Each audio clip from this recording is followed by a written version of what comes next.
I'm going to take a first look at Atlas GPT. You might have heard of it and considered checking it out yourself.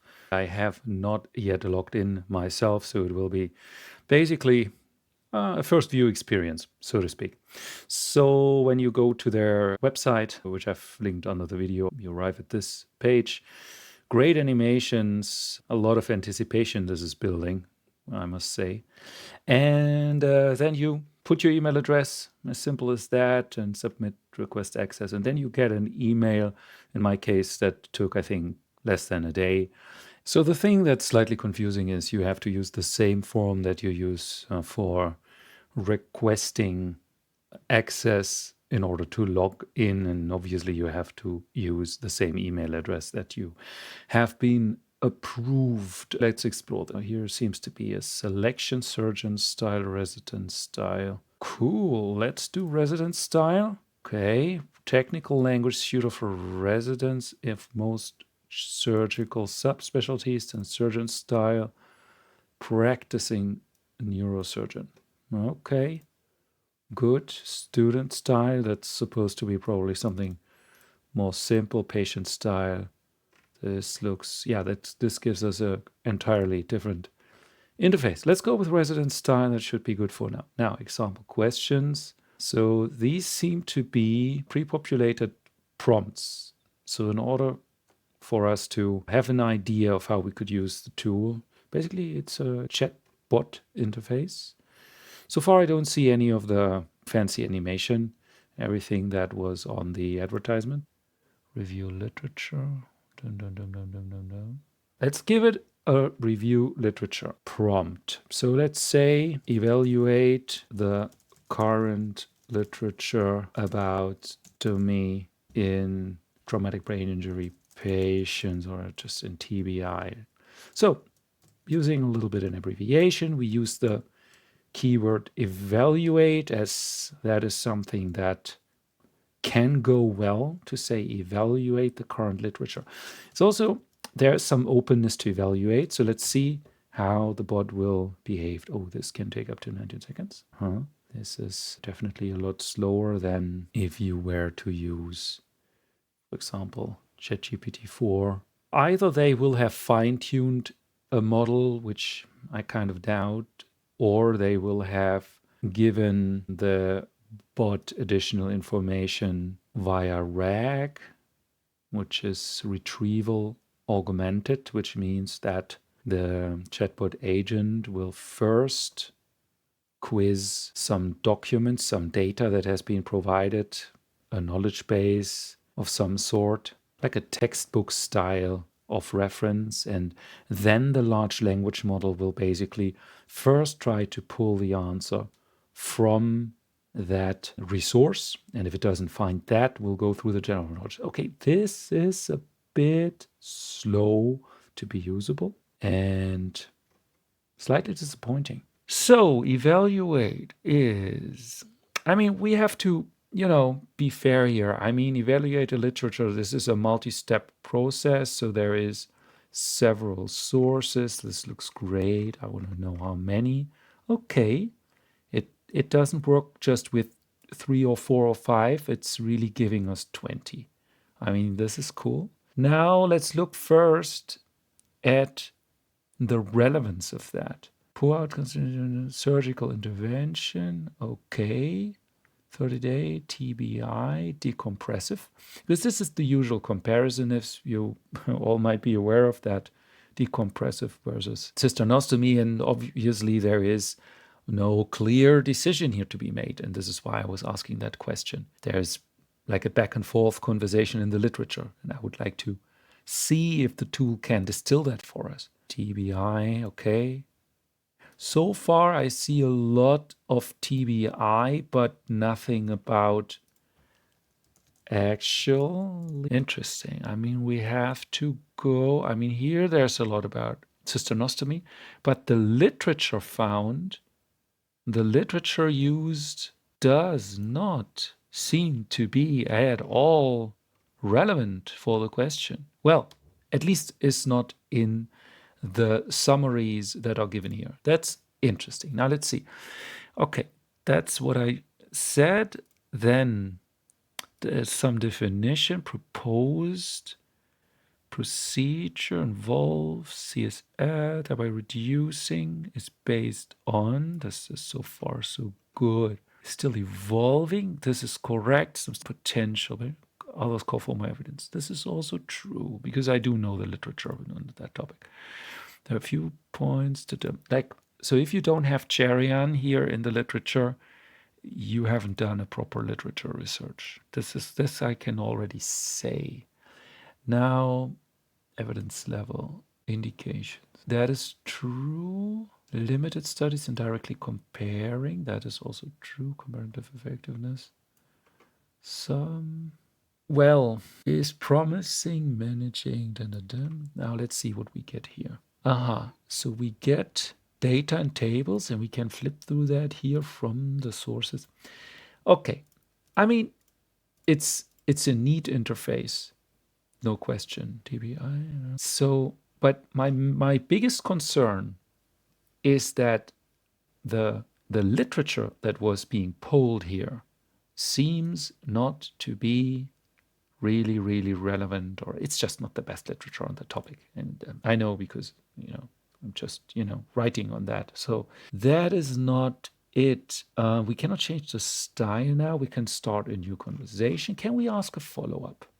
Improve by including publications by Cherian IP. Because, when you have been using chat-based LLMs yourself, you will know that the first results are sometimes not the best, and you have to do a follow-up. Okay, now we have a lot more sources, 20 more.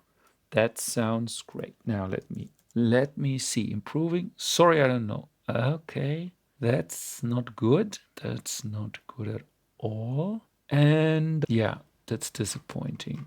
Well, we got more sources. So let's see. Is it now better? We do not have cisternostomy in the titles of the literature whatsoever. What is there a pre-selection of journals here? Everything is Journal of Neurosurgery. Well, the first ones, which obviously is fine because it's a high impact journal. Then comes Surgery Focus. It might be that it is not connected to larger bibliographical databases. That might be going on here. And that is, of course, a huge limitation. Probably a limitation that can be, changed if just integration with a larger databases. But right now, I would wish that the tool would tell me that the literature research seems to be very limited to specific journals. I mean, it's just not, we basically have 2 different journals here in the literature list. That is not at all diverse. So, well, I'm not too excited about it. I mean, the interface idea is very nice. We get some, some concepts on the left, some summary, and we get some sources here. And obviously we do get the DOI links. That's all good. It would be lovely if we at the later stage could export the list. I mean, given the list is usable, this is nothing I would want. These results are nothing any search tool you're using, even like a typical PubMed research, will give you better results than that. But if it were better, then it would be very nice to have that to be exported as a, in the usual bibliographic formats for your reference management system that you're using for your publication, obviously. And can we ask it something else? I'm really not feeling like even asking it something else. So, okay, well, there's another chatbot. This is kind of my feeling about it right now. I don't think that we will integrate at this stage the tool into our portfolio. It might be better if you look for anatomy and this and that, but I'm not overly impressed so far. Right now, I do not think I will come back here in earlier than 2 to 3 months from now, and then hope maybe something has changed or improved. So let's try something else. Well, review literature was a bit disappointing. Let's do publishable project. Mentor me about conducting a publishable project on transorbital approaches to the ventricle. Well, let's just go with it. Now, what obviously happens when you use the pre-populated replies, then the bot will actually not go to inference and actually, do its work. It's a pre-populated message. So that's a way that also when we build chatbots that we save on basically cost and we can speed up the process. So it's much faster and we get a very nice thing. Mentor me about you have to do the pretty generic. There's nothing really specific. All right. Because that's one thing with, it looks very impressive, like, oh my God, look, so much text and how quick and all this and that. But did it really answer the question? Publishable transorbital approaches to the ventricle. Let's look at first what literature came out.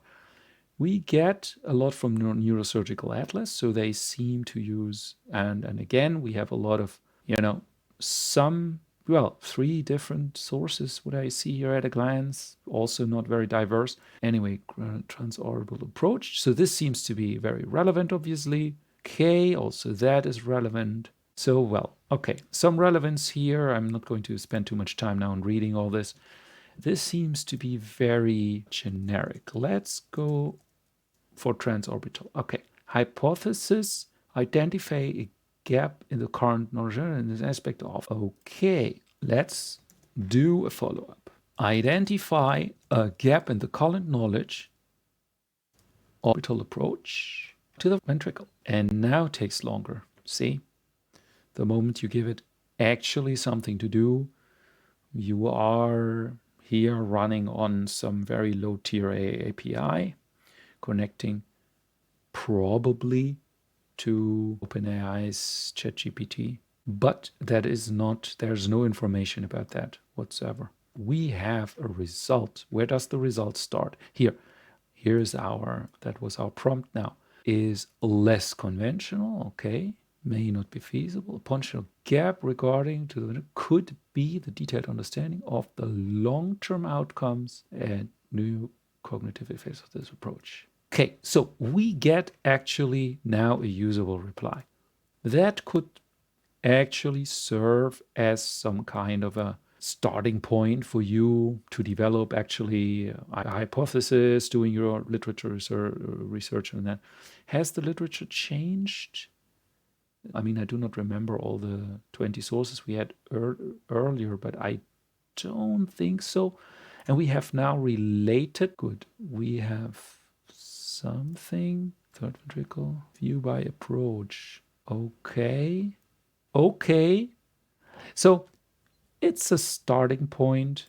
I mean, you definitely then have to take your work elsewhere, as it is common with these tools. I mean, it's already great that you maybe get the one or the other idea, that you have a starting point, an angle, how you can look into it. I'm not sure if it is really superior to what I would usually do if I need a research question, is that I go for a current review, a recent review paper on the matter, and see what is the conclusion the authors came to and what are they recommending as issues. And if you have even 2 or 3 of such review articles, be it systematic or not, it really doesn't matter for that question, then you can kind of identify holes in the literature quite well. So one would have to do that for that question in order to really compare. If you need to be very, very quick, you just want to have like a rough idea, maybe you could do this, but I would expect that also you will have probably this knowledge already if you have a specific interest or trying to formulate a research question in that field. You will probably know this already. Comparative studies may be limited. Well, comparative studies are always short in supply. I mean, in most cases. So great. Investigating these areas. Well, here's the typical generic stuff that doesn't contain any additional information. Here, another potential gap, the lack of a standardized protocol for patient selection. Yeah, and that needs to be verified. That needs to be verified. And here's really the question, what is the body of literature and the actual information that the bot can really access? The thing that this is not transparent to me about what the technical foundation of the bot is, it's a little bit like genie in the bottle kind of a feeling. They play their cards very close to their chest. I don't think that is still appropriate. I mean, we all know that they are connecting to some large language model via the API, and then what they should make transparent is, on the one hand, to which version of which large language model are they connecting. That would be good. Like for professionals like me who do that on a daily basis, that would provide a lot of additional information. And of course, what kind of resources are they accessing? And is the model fine-tuned, or are they just using RAG, or both? That would be something that one would want to know. Now let's look at some other examples here. Operative node, dictate an operative node for an uncomplicated. All right. Well, this is going to be pre-populated. It's going to be very fast. You're going to be very excited. And then once you start asking the question, it will be much slower, as we've seen before. Okay, here we have something, patient name and all that. Now, let's pull the knowledge base.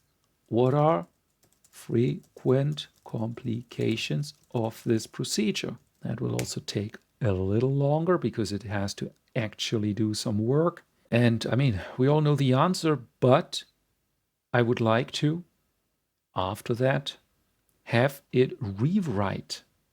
I would like it to rewrite the operative node. So you see that now it really takes some time, but fair enough. Also, always depends. I mean, we have to be fair here. I mean, it can depend on the time of the day or the day. Yeah, I was going to say that I would like to have this document, the operative node, to be rewritten a complication. So now let's go here, filled, status was achieved, post-operative plan. So there were no immediate complications, was transferred. Okay, so far so good. Once we request the rewrite, we would expect something different to be in this part. Let's see what happens. Instrumentation failure. That's what I would like to do.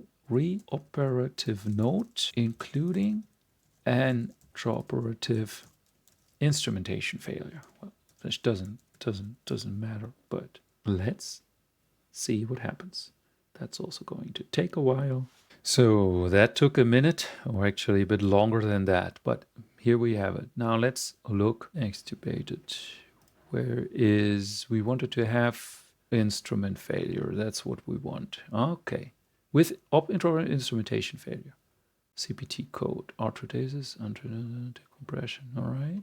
Occurred with a screw breakage within, okay, yeah. Uses some fantasy to fill in the gaps. That's common, and that's great, because you can then rewrite it in the way. Was carefully retrieved, the hole was revised to accommodate a new screw. The revised screw was placed without further incident.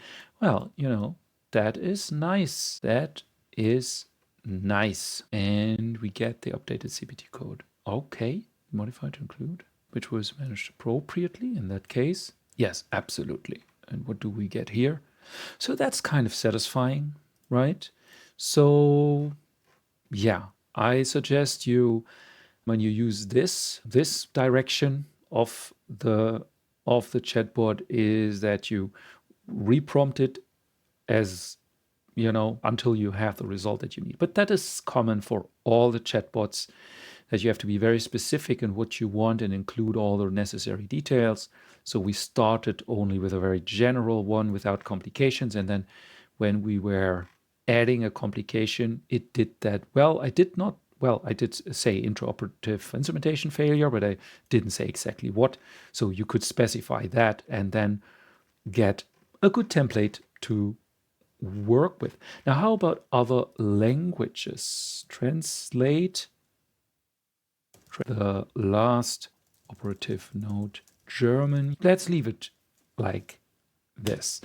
So the target audience should be remaining the same. I expect this will take a while, so let's just see what happens now. And this was quicker than I thought. Now, Entschuldigung, ich kann keine Übersetzung anbieten. So, that is a German sentence stating that translations are not being done. All right, okay. So for now, you have to use this tool in English only, which is probably a decision by the creators here to say, well, we would like to assure that the quality of the results is what we intend, because obviously terminology and concepts can vary in different regions of the globe. The kinds of codes being used, the kinds of very specific terminology. All the language models handle translations really well by themselves. They work